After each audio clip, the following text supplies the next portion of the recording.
नमस्कार दोस्तों। मलेरिया जीवन चक्र। मलेरिया एक महत्वपूर्ण जीवाणुजन्य बीमारी है जो मौसम, पर्यावरण, जीवों और मनुष्यों के बीच एक संवाद का परिणाम है। यह बीमारी प्लाज्मोडियम पर्वम और प्लाज्मोडियम फैलसिपरम जैसे परजीवों द्वारा प्रसारित होती है और मलेरिया की सबसे आम कारण होती है। मलेरिया के जीवन चक्र का अध्ययन महत्वपूर्ण है क्योंकि इससे हमें इस बीमारी को समझने और नियंत्रित करने के तरीके की समझ मिलती है। मलेरिया जीवन चक्र में कई चरण होते हैं जिनमें परजीवों की प्रजनन, मुख्य माध्यम और मानव में प्रवेश शामिल होते हैं। यहाँ हम मलेरिया के जीवन चक्र के विभिन्न पहलुओं को विस्तार से समझेंगे। प्रजनन चरण। स्परोगनी। मलेरिया का जीवन चक्र प्रजनन चरण से शुरू होता है। परजीवों का प्रजनन मुख्य रूप से उसके गर्भाशय में होता है। जब कोई मलेरिया पीड़ित व्यक्ति मौसमी मच्छरों के काटने से परजीवों के अंडे अपने शरीर में लेता है तो यह अंडे उनके गर्भाशय में विकसित होते हैं। यहाँ उन्हें प्रजनन चरण के रूप में जाने वाले परजीवों में बदल जाते हैं। मौसमी मच्छर के काटने और बूढ़े मच्छर के काटने में भिन्नीकरण, डिफरेंशियल ट्रांसमिशन। मलेरिया परजीवों के विकसन में मौसमी मच्छरों का महत्वपूर्ण भूमिका होता है। ये मच्छर अधिकतर जल में पाए जाते हैं और उनके काटने से परजीवों का प्रसार होता है।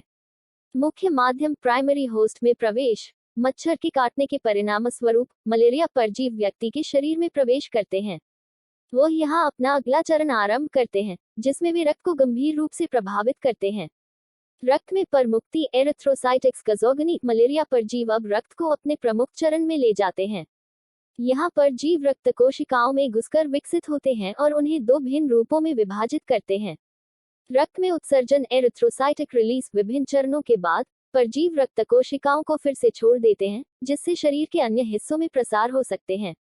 मानव में प्रकरण, इन्फेक्शन इन ह्यूमंस। जब परजीव रक्त से छोड़ दिए जाते हैं तो वे फिर से मौसमी मच्छरों के काटने के परिणामस्वरूप उनके स्नायु में प्रवेश कर सकते हैं। इससे एक नया प्रजनन चरण आरंभ होता है। मनुष्यों में स्थिति, clinical manifestations in humans. Malaria के लक्षण व्यक्ति के शरीर में जब परजीव विकसित होते हैं तो वह बुखार, ठंडी, उलबन, अस्वस्थता और अक्षमता की स्थिति में आ सकते हैं। संपूर्ण प्रजनन चक्र, कंप्लीट लाइफ साइकिल। इसी तरह का प्रक्रिया बार बार चलता रहता है जिससे मलेरिया परजीव का संपूर्ण जीवन चक्र बनता है।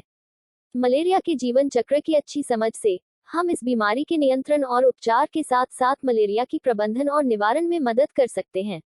वैज्ञानिक और चिकित्सकों के लिए यह जानकारी महत्वपूर्ण है जिससे वे बीमारी के खिलाफ एक और महत्वपूर्ण कदम आगे बढ़ा सकते हैं।